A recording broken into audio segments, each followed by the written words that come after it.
السلام علیکم ورحمۃ اللہ وبرکاتہ۔ الحمد للہ وکفی وسلام علی عبادہ الذین اصطفی، اما بعد فاعوذ باللہ من الشیطان الرجیم، بسم اللہ الرحمن الرحیم۔ ان عدۃ الشہور عند اللہ 12 شہرا منها 4 حرم، صدق اللہ العظیم۔ اللہم صل علی سیدنا محمد وعلی آل سیدنا محمد وبارک وسلم۔ اللہم صل علی سیدنا محمد وعلی آل سیدنا محمد وبارک وسلم۔ اللہم صل علی سیدنا محمد وعلی آل سیدنا محمد وبارک وسلم۔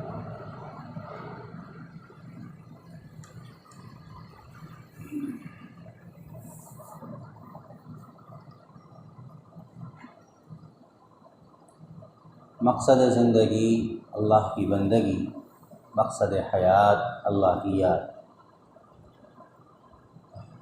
ہم کو اللہ تبارک و تعالیٰ نے دنیا میں اس لیے بھیجا تاکہ ہم اللہ کو راضی کریں اور جنت کے مستحق بنیں، شیطان کی مخالفت کریں اور جہنم سے اپنے آپ کو بچائیں۔ نہ دنیا میں ہم اپنی مرضی سے آئے ہیں نہ اپنی مرضی سے جائیں گے۔ بندے کا کام یہ ہے کہ اس درمیان والی زندگی میں بھی رب چاہی زندگی گزارے، من چاہی زندگی کو چھوڑ دے۔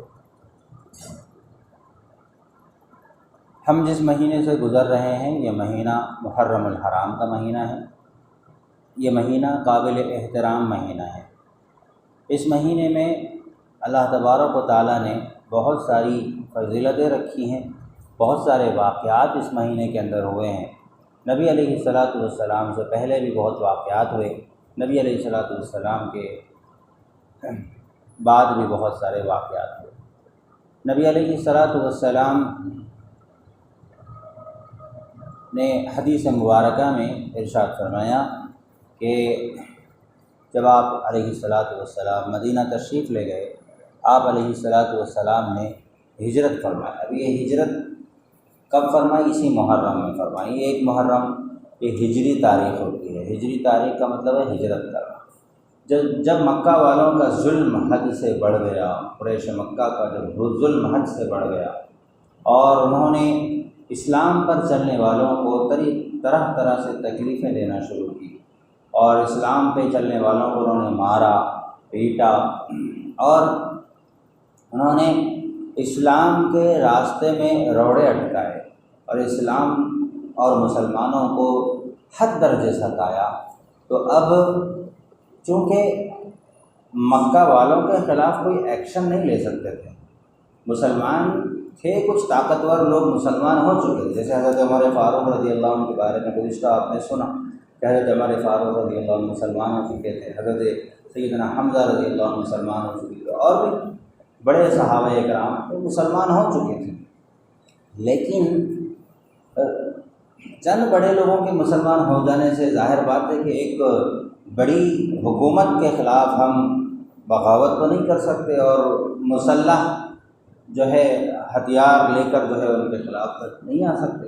جب تک کہ اپنے آپ کو مضبوط نہ کر لیں، خود اس قابل نہ ہو جائیں کہ ہم بھی جو ہیں باطل سے ٹکرا جائیں، اس وقت تک ظاہر بات ہے کہ ہم ان کے ساتھ مقابلہ نہیں کر سکتے۔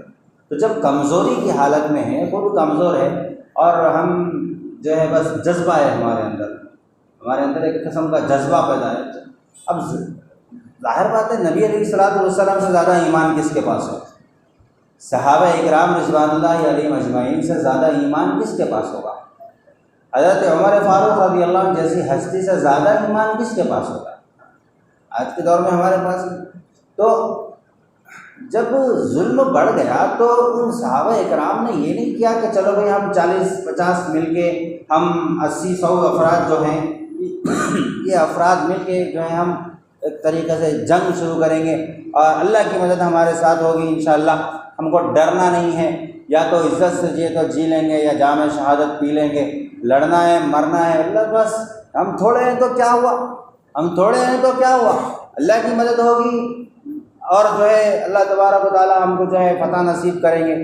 ایسا نہیں کیا. چند لوگ مسلمان ہو گئے تھے. ابھی مسلمانوں کو مضبوط ہونا تھا، مسلمانوں کو مضبوط ہونا تھا. تو حضور علیہ الصلوۃ والسلام نے بجائے اس کے کہ اس ظالم طاقت جو جس کے پاس کنٹرول ہے، جس کے پاس پوری پاور ہے، جس کے پاس قوت نافذہ ہے، یعنی وہ جو بولتا ہے وہ کر کے بھی دکھا سکتا ہے. ایسا نہیں کہ ہماری طرح میں مار دوں گا، ختم کر دوں گا، یہ دنیا میں خطرناک ظلم چل رہا، میں گن لے کے نکل جاؤں گا، اڑا ہی دوں گا. بولنے سے کیا ہوگا؟ آپ کے بولنے سے ختم ہو جائے گا. بولنے سے تو جس کے پاس پاور ہے، جس کے پاس طاقت ہے، وہ بول بھی سکتا ہے اور کر کے بھی دکھا سکتا ہے. اس کو کہتے ہیں قوت نافذہ.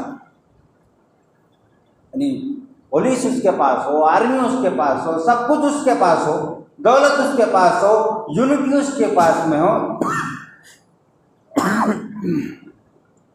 تو ایسے لوگوں کے خلاف میں کمزوری کی حالت میں ان کے اوپر اٹیک کرنا، اس کی اجازت نہیں. اسی وجہ سے اللہ نے یہ بھی حکم دیا کہ اپنے آپ کو ہلاکت میں نہ ڈالو، اپنے آپ کو ہلاکت میں مت ڈالو. یعنی کمزور ہے، تم کچھ اچھا کرنے جاؤ گے، ہوگا الٹا، لہذا کیا ہو جائے گا؟ بجائے فائدے کے نقصان ہو جائے گا. تو جو لوگ ہیں ان کو مضبوط کرو، 1 سے 4 بناؤ، 4 سے 8 بناؤ، 8 سے 16 بناؤ، اپنی کمیونٹی کو مضبوط کرو. چنانچہ اللہ تبارک و تعالیٰ نے مکہ کے اندر اس کمزوری کی حالت میں مسلح اٹیک کا، یعنی ایک وار کا، ایک جنگ کا اللہ نے حکم نہیں دیا مکہ کے اندر. تو اللہ نے حکم کیا دیا کہ ہجرت کر دو، ہجرت کرو. لیکن اب دیکھیے، لوگ کہتے ہیں کہ اسلام تلوار سے پھیلا ہے، لیکن حقیقت یہ کہ اسلام کو تو تلوار سے روکا گیا ہے. اسلام کو تلوار سے روکا گیا ہے. تلوار دشمنان اسلام کے پاس تھی، تلوار سے تو روکا گیا. اگر تلوار سے اسلام پھیلتا تو مسلمان مکہ چھوڑ کے نہیں جاتے تھے. مکہ چھوڑ کے کیوں گئے مسلمان؟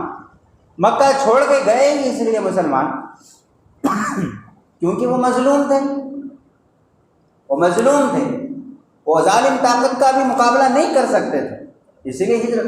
لیکن جس کے دل میں دشمنی ہو، جس کو جو ہے بس مارنا ہی ہو، جس کا مقصد ہی ہے کہ صف ہستی سے مسلمانوں کا وجود ختم کر دیا جائے، صف ہستی سے اسلام کو ختم کر دیا جائے، مسلمانوں کو ختم، جس کا مقصد یہ ہو، اب وہ ملک بھی چھوڑنے نہیں دے رہا. بھائی ہم اپنی چوائس سے ہم اپنی پسند سے ایک دین اختیار کیے، ایک کلچر اختیار کیے، ایک زندگی کا دستور ہم نے بنایا، ہم نے عدل و انصاف کے ساتھ جینے کا عزم کیا، ہم نے ظلم کے خلاف علم بغاوت بلند کیا، اور ہم ظلم کے ساتھ میں زندہ نہیں رہنا چاہتے. ہم اپنی لائف، اپنی آزاد زندگی گزارنا چاہتے ہیں. تمہاری غلامی قبول نہیں کرتے، تمہاری غلامی قبول نہیں کرتے. ہم اپنا الگ جاتے ہیں، تمہارے ملک میں نہیں رہتے، ہم اپنے دوسرے ملک میں چلے جاتے ہیں، دوسرے اسٹیٹس میں چلے جاتے ہیں. چنانچہ مکہ چھوڑ کر مدینہ کو چلے گئے. ہجرت، اب ہجرت کو جا رہے تو وہاں بھی راستے میں رکاوٹ ہے، جانے بھی نہیں دیا جا رہا، ہجرت کے لیے جانے بھی نہیں دیا جا رہا. صحابہ کرام کو روکا گیا، وہاں پر ان کو ستایا گیا، صحابہ کرام کو پیٹا گیا. حضور علیہ الصلوۃ والسلام سفر ہجرت فرما رہے ہیں، آپ کے راستے میں رکاوٹیں ڈالی جا رہی ہیں، آپ کو ستایا جا رہا ہے.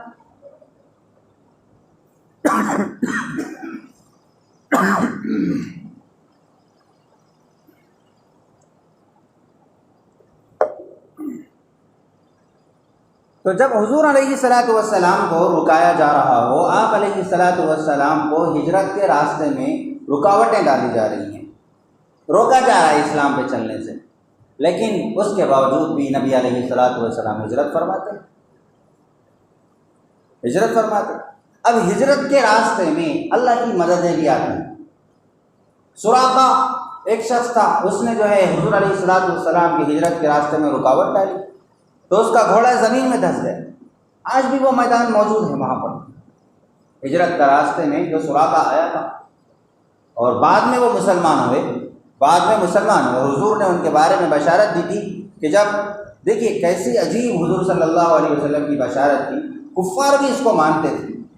حضور کمزوری کی حالت میں اپنا وطن چھوڑ کے بھاگ رہے ہیں، لیکن جب سوراخا آتا ہے زمین میں گھوڑا اس کا دھس جاتا ہے، اور ایک نہیں 3 مرتبہ ڈھس جاتا ہے۔ حضور صلی اللہ علیہ وسلم اس کی مال کی لالچ کو دیکھ کر کہہ رہے ہیں کہ ایک زمانہ آئے گا کہ جب قیصر و کسریٰ فتح ہوگا تو اس کے کنگن تمہارے ہاتھ میں ہوں گے۔ اور حضرت عمر فاروق رضی اللہ عنہ کے دور میں وہ فتح ہوا، جب وہ کنگن حضرت عمر فاروق رضی اللہ عنہ کے ہاتھ میں آئے تو حضرت عمر فاروق رضی اللہ عنہ نے کہا یہ تو سراقہ کا حق ہے، نبی نے ان کو دیا ہے، اور وہ پیشن گوئی پوری ہوئی۔ تو کس کمزوری کی حالت میں تھے حضور صلی اللہ علیہ وسلم، لیکن پیشن گوئی روم اور کسریٰ کا پتہ ہونے کی۔ تو یہ دشمنوں کو بھی یقین تھا، کاش کہ ہمیں وہ یقین آ جائے نبی علیہ الصلوۃ والسلام کی پیشن گوئیوں پر کہ آپ نے قیامت تک ہونے والے حالات کے بارے میں خبر دے دی، قیامت تک کیا کیا ہوگا سب کے بارے میں خبر دے دی، سب کے بارے میں پیشن گوئی کرے۔ ہمیں پڑھنے کی، اس کو سمجھنے کی ضرورت ہے۔ تو بہرحال حضور علیہ الصلوۃ والسلام ہجرت کیے۔ اب دیکھیے مکہ میں ظلم ہو رہا تھا، چاہے تو آپ کو اٹیک کرنے کا، وار کرنے کا حکم بھی کیا سکتا، لیکن آپ کو مکہ چھوڑنے کا حکم۔ اس سے سبق ملتا ہے کہ جب تم خود کمزوری کی حالت میں ہو تو اپنے دین کی حفاظت کے لیے ہجرت کر سکتے ہو۔ اپنے دین کی حفاظت کے لیے تم اپنا ایک الگ ملک بنا لو، اپنا ایک الگ ہجرت کر لو، اپنی جو ہے تم اپنی طاقت خود بنا لو، اپنی طاقت خود بنا لو۔ تو یہ ہمیں مکی زندگی سے اور ہجرت سے ہمیں سبق ملتا ہے۔ اور پھر کیا ہوا، یہ ظلم و ستم سہ کے مکہ سے مدینہ جب چھوڑے، مدینہ میں گئے اور وہاں پر آپ علیہ الصلوۃ والسلام نے خود کو مضبوط، کس اعتبار سے؟ دینی اعتبار سے اور پیسے کے اعتبار سے، معاشی اعتبار سے مضبوط کیا۔ آپ علیہ الصلوۃ والسلام مدینہ گئے، وہاں انصار اور مہاجر دونوں کا بھائی چارہ قائم کیا، دونوں کو ایک شیئر مارکیٹ بتائی، ان کو ایک بزنس بتایا کس طریقے سے بزنس ہونا ہے، کہ جو مالدار تھے وہ غریب کا بھائی بن گیا، غریب محنت کرتا، مالدار انویسٹمنٹ کرتا، اور غریب امانت داری کے ساتھ میں اس امیر بھائی کا ساتھ دیتا، امیر غریب پر رحم کرتا۔ اس طریقے سے اکنامک جو ہے ترقی ہوئی اور وہاں پر معیشت کے اعتبار سے مضبوط ہوا۔ اب یہ کفار مکہ کو یہ بھی نہیں دیکھا گیا تھا، وہ مدینہ میں بھی آ کے جو ہے بولنے لگے نہیں حبشہ ہجرت ہوئی تو وہ حبشہ میں بھی آ کے بولنے لگے نہیں یہ لوگ جو ہے بھاگ کے آئے ہیں، ہمارے غلام ہیں، لہذا آپ ہم کو واپس کرو، یہ بھی نہیں دیکھا گیا۔ لیکن کچھ بھی ہو، حالات آئے، نبی علیہ الصلوۃ والسلام ہجرت کی اور نبی علیہ الصلوۃ والسلام نے مدینے میں اپنی بنیادوں کو مضبوط کیا، اپنی بنیاد کو مضبوط کیا، خود پاور میں آئے، خود اپنی طاقت آپ نے بنائی۔ جب آپ نے اپنی طاقت بنا لی اور ایک مضبوط آپ کی جو ہے سسٹم بن گیا آپ کا،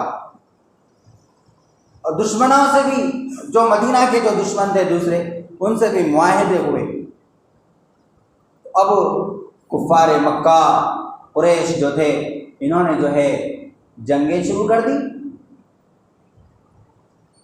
چنانچہ ہم دیکھتے ہیں کہ سب سے پہلی جو جنگ ہوئی بدر، یہ کتنا، مدینہ سے 20 میل کے فاصلے پر ہے۔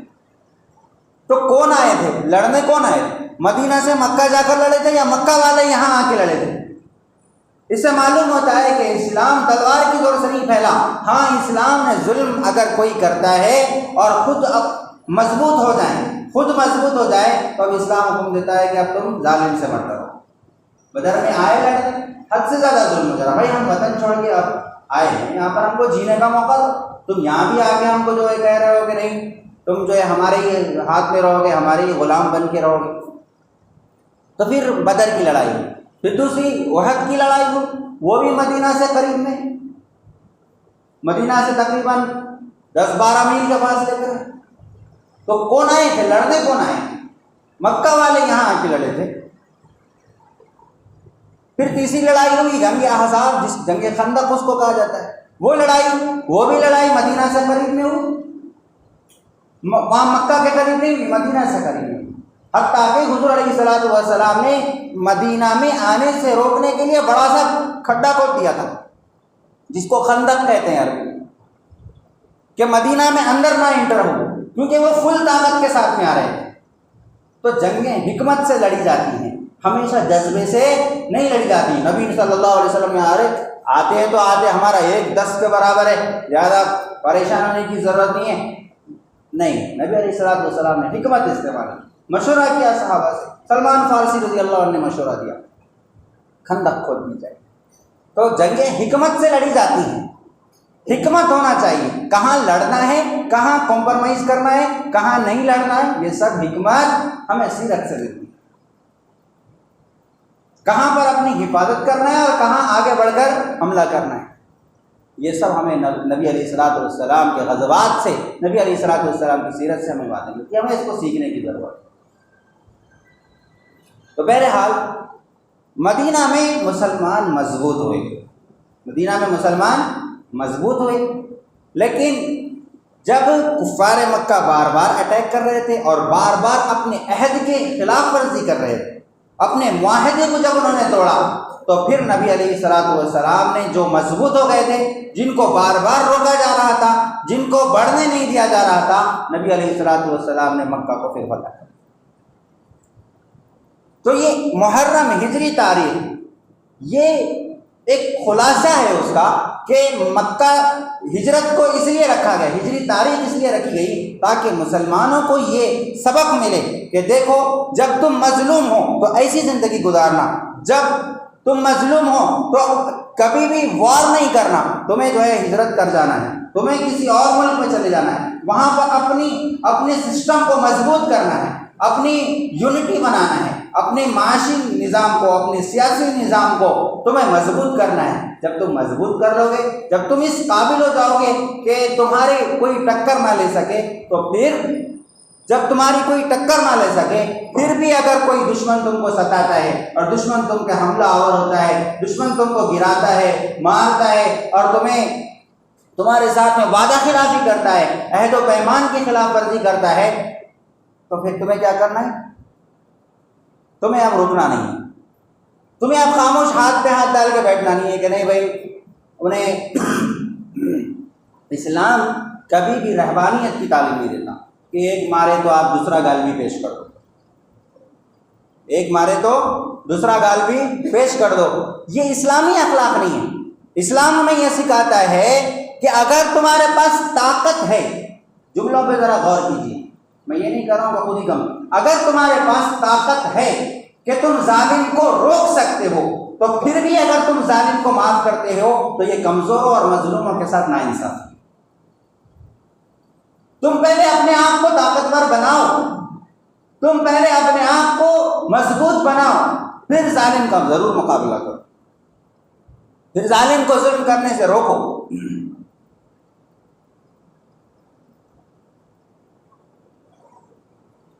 تو یہ ہجرت کا واقعہ ہمیں اس بات کی تعلیم دیتا ہے۔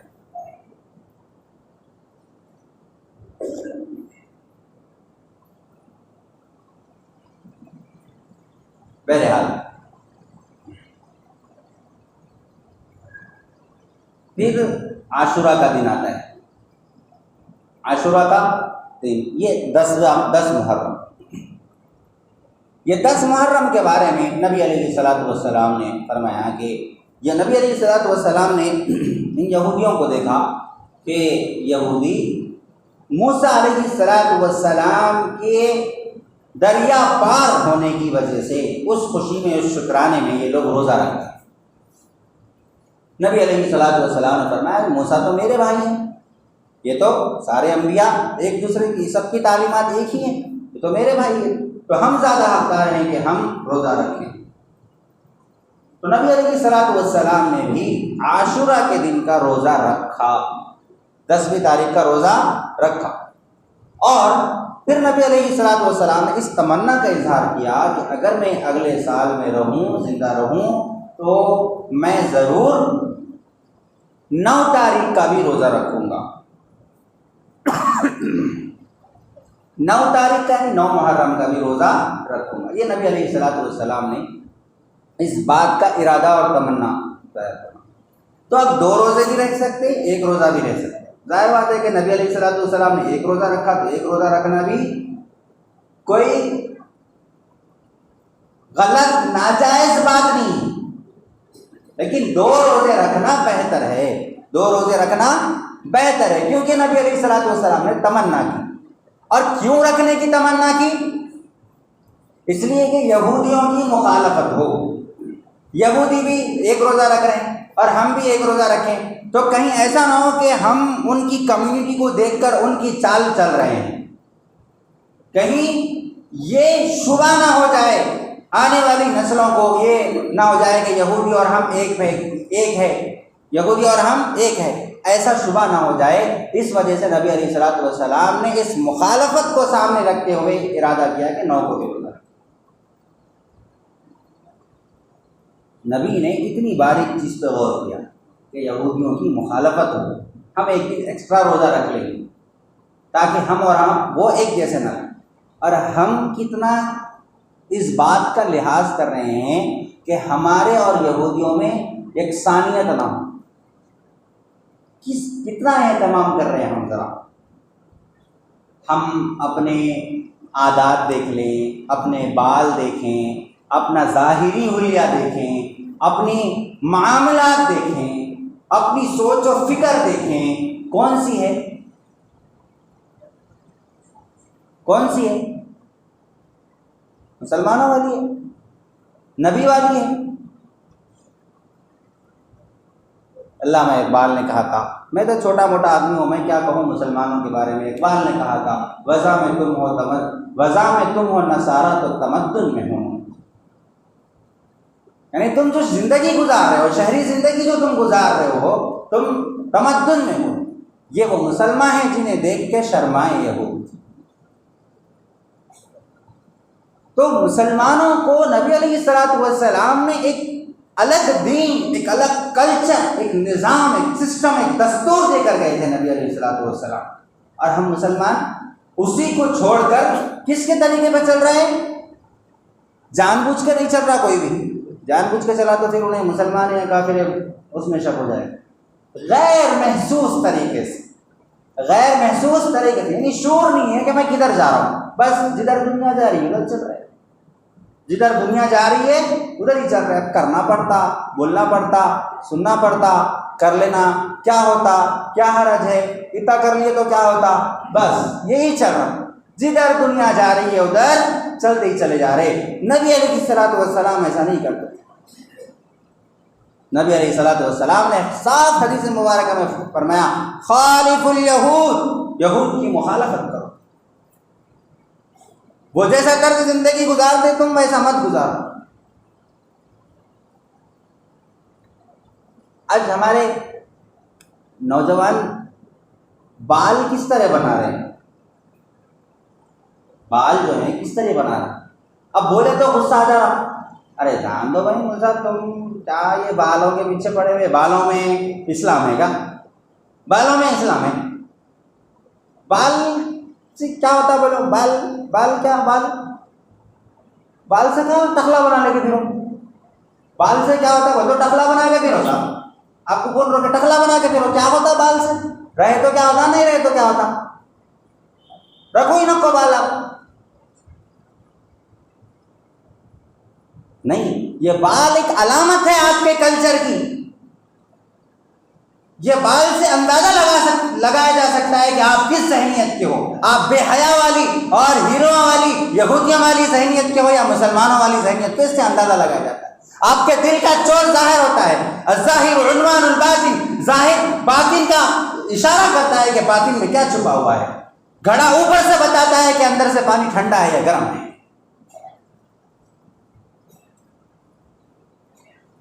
اپنے ظاہر کو سنوارو، اپنے ظاہر کو تو کم سے کم رسول اللہ صلی اللہ علیہ وسلم جیسا بنا لو، تاکہ کل قیامت کے دن اگر نبی علیہ الصلوۃ والسلام کا سامنا ہو جائے تو کہہ سکے نبی علیہ الصلوۃ والسلام کہ الہی حقیقت اس کو تو کر دے، میں شباہت لے کے آیا، حقیقت اس کو تو کر دے، میں شباہت لے کے آیا۔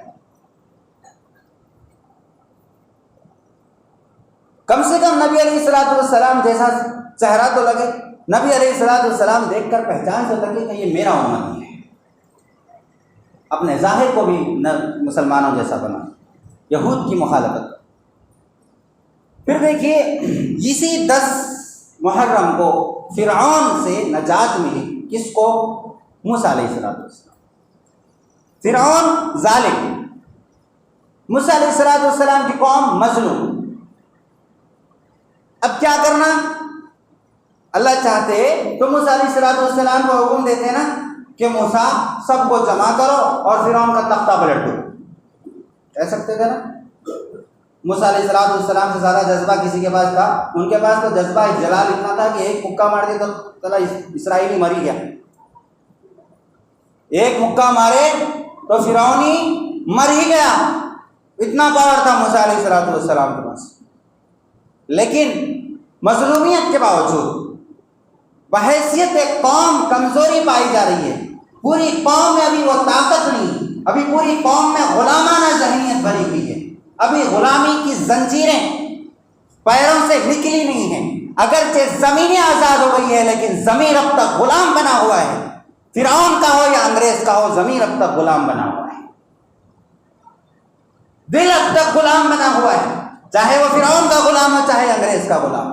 جو جب قوم کے اندر ایسی مظلومیت ہو، ایسی غلامی ان کے اندر رچ بس گئی ہو کہ وہ اپنے سی بڑی قوموں کو اپنا آقا سمجھتی ہیں، تو پھر ایسی حالت میں قوم کو ٹریٹمنٹ کی ضرورت ہے. اب قوم خود کسی اور کا علاج نہیں کر سکتی، اس کو خود پہلے ٹریٹمنٹ کی ضرورت ہے. موسیٰ علیہ السلام اپنی قوم کو لے کر بھاگے دوسرے ملک میں جا کے اپنے قوم کا علاج کریں گے، ان کو سنواریں گے، سدھاریں گے. اور پھر اس قوم کو سدھارتے برسوں گزر گئے.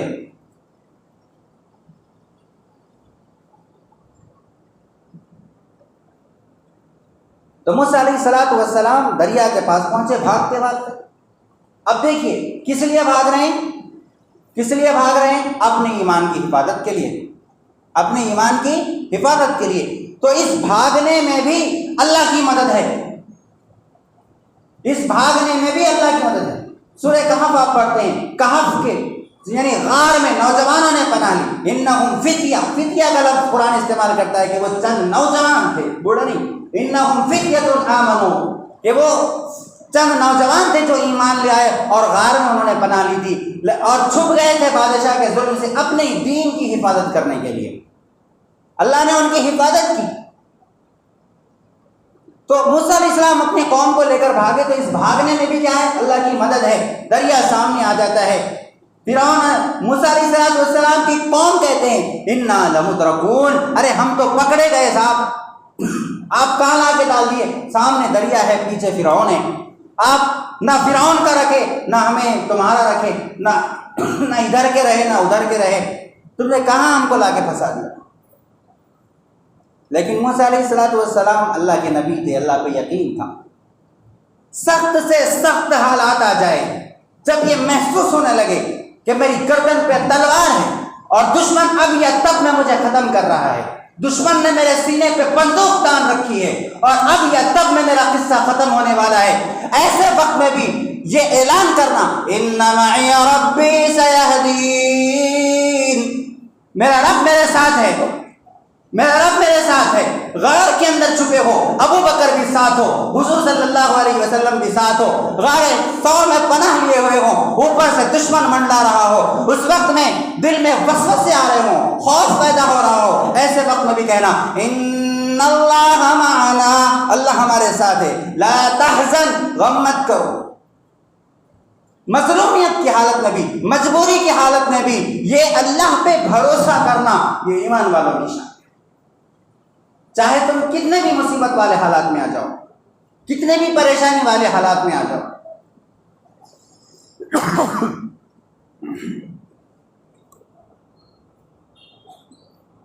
موسیٰ علیہ السلام کو اللہ کا حکم ہوا کہ لاٹھی دریا پر مار دے. اسی 10 محرم کو یہ واقعہ ہوا فرعون کا اور موسیٰ علیہ السلام. اب ہمارا مسئلہ یہ ہو گیا آج کل 10 محرم بول تو سیدھا شہادت حسین کی طرف ہی دماغ جا رہا. اس سے پہلے کے جو قرآن کے متفقہ واقعات ہے جس کی روایت میں کوئی اختلاف نہیں ہے، جس سے ہزاروں سبق ہم کو حاصل ہوتے ہیں، جس سے ہمارا ایمان مضبوط ہوتا ہے، اس واقعے کی طرف کسی کا دھیان ہی نہیں ہے۔ جس سے ہمارا ایمان مضبوط ہوتا ہے، جس کا ذکر خود نبی علیہ السلام نے اپنی حدیث مبارکہ میں کیا ہے، جس سے ہمیں ہزاروں سبق ملتے ہیں، اس واقعے کی طرف کوئی اشارہ نہیں ہے۔ شہادت حسین بول تو بس وہی تعزیہ کرو، ماتم بولو اور بس شربتہ پلاؤ، یہی کرو۔ ایمان کب مضبوط کریں گے اپنا؟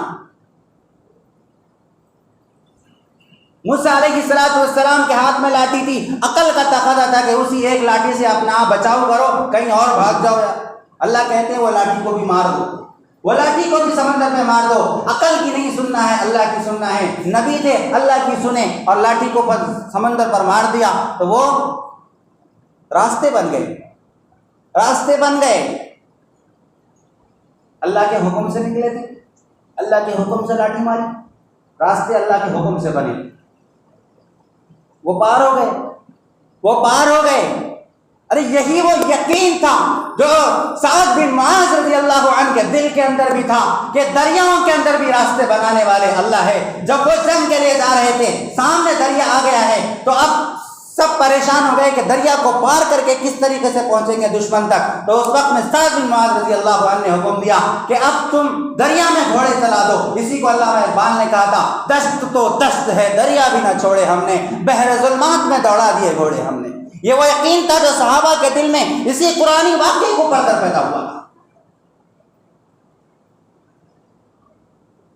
سلطان محمد فاتح نے خشکی پر جہاز چلا دیے، کیسے چلائے؟ یہ وہ یہی وہ یقین تھا جو ان قرآن آیات کو پڑھ کر پیدا ہوا تھا